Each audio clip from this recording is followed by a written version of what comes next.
बिजवासन विधानसभा क्षेत्र में हम हैं। कैलाश गहलोत जी हमारे साथ मौजूद हैं और यहाँ से चुनावी ताल ठोक रहे हैं। सर, किस मुद्दे पर आपको लग रहा है कि आप यहाँ से बाजी इस बार मार ले जाएंगे? चित्रा जी, मुद्दे वही हैं जो 2015 में थे।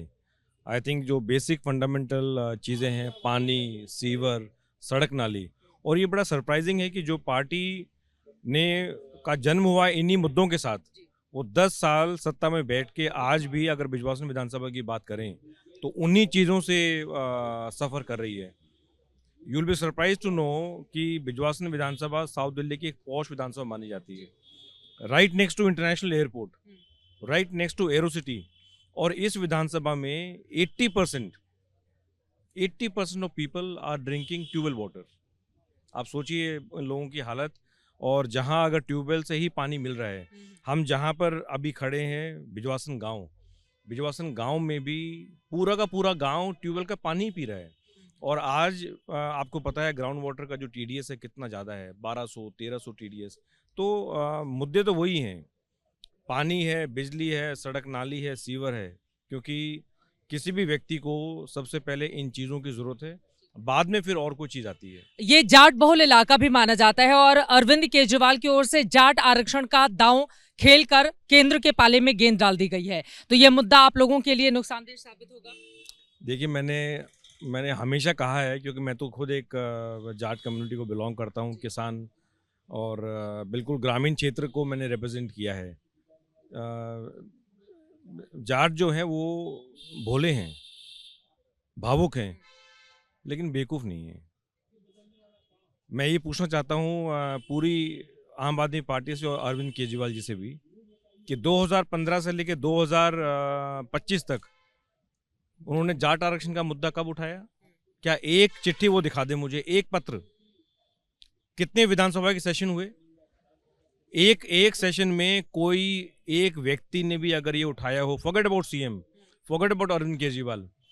और दिस इज डिस्पाइट, मैंने कितनी बार ये उनको जिक्र किया कि जी मैं खुद एक जाट समाज से आता हूँ और पूरा लगातार 2000 लगभग 8 साल मैं मंत्री रहा और पूरा जो रूरल क्षेत्र को मैं रिप्रेजेंट एक तरह से किया है।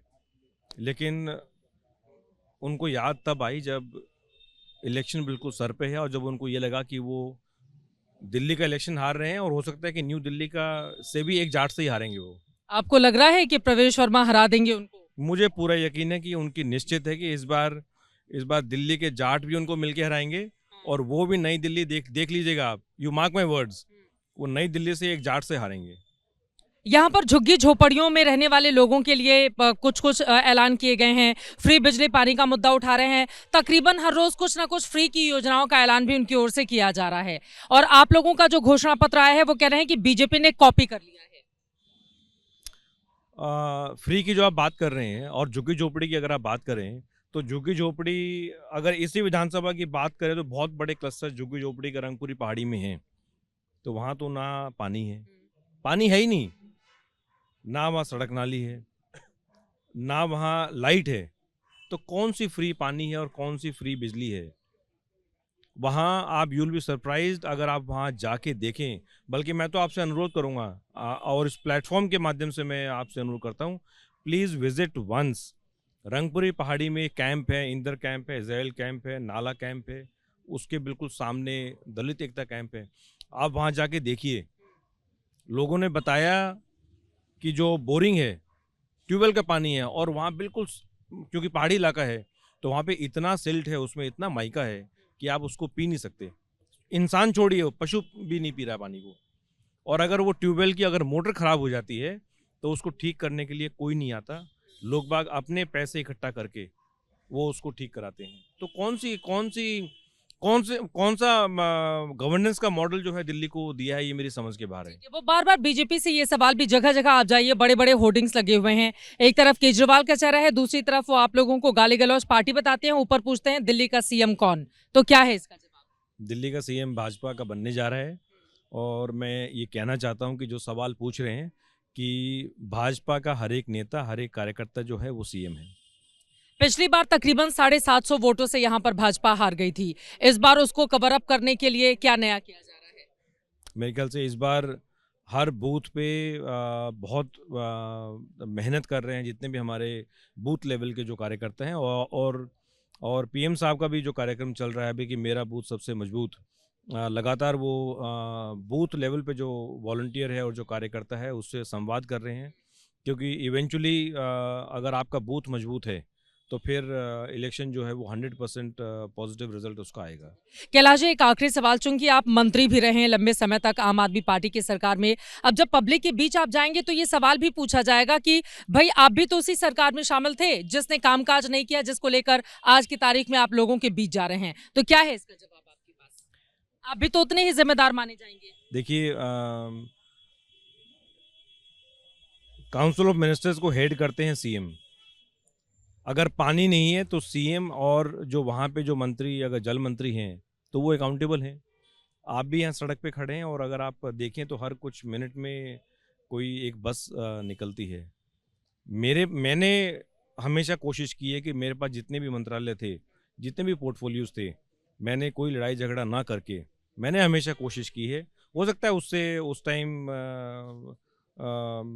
जो आम आदमी पार्टी के जो नेता हैं हो सकता है वो नाराज़ हुए इस बात से, लेकिन मैंने हमेशा कोशिश की कि, क्योंकि मैंने हमेशा ये देखा है कि अगर जनता आपको मंत्री या सीएम बना के भेज रही है तो जनता के काम पहले आने चाहिए। आपके political ambitions should take a back seat. मैंने हमेशा कोशिश की कि एलजी को और सेंटर को साथ लेके जितने भी काम हो सकते हैं। आपको मैं एक इंसिडेंट याद दिलाता हूँ। देयर वाज अ टाइम जब आम आदमी पार्टी की पूरी लीडरशिप जेल में थी। अरविंद केजरीवाल, मनीष सिसोदिया, संजय सिंह, सत्येंद्र जैन, सब जेल में थे। एक डिपार्टमेंट जो काम कर रहा था वो ट्रांसपोर्ट डिपार्टमेंट था, और 400 इलेक्ट्रिक बसेस का फ्लैग ऑफ मैंने एलजी साहब को साथ लेके किया। उसके ठीक 1-1.5 महीने के बाद 300 इलेक्ट्रिक बसेस का फ्लैग ऑफ किया।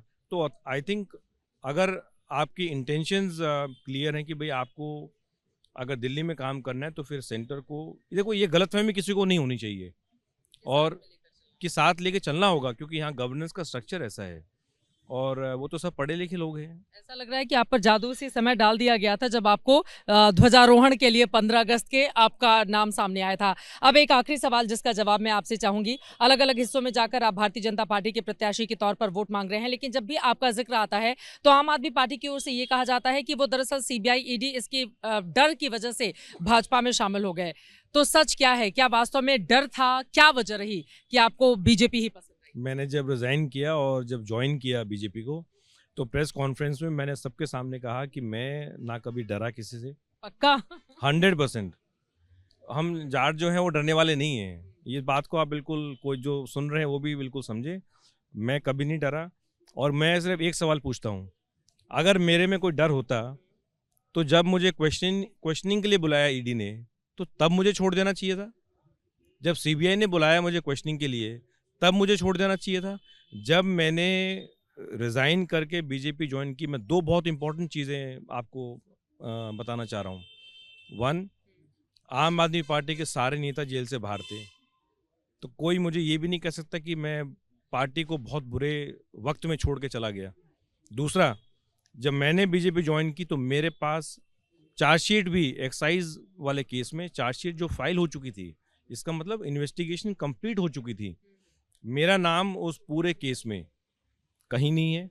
सीबीआई का कोई समन पेंडिंग नहीं था, ईडी का कोई समन पेंडिंग नहीं था और ना कहीं किसी भी एफआईआर में मेरा नाम है। तो फिर कौन सा डर है? मैंने बिल्कुल अपनी इच्छा से छोड़ा है, और छोड़ा क्योंकि आम आदमी पार्टी जिस चीज़ के लिए बनी थी वो कहीं ना कहीं बिल्कुल उसके जो एथिक्स हैं, प्रिंसिपल्स हैं, वो पूरे वो भटक चुकी है।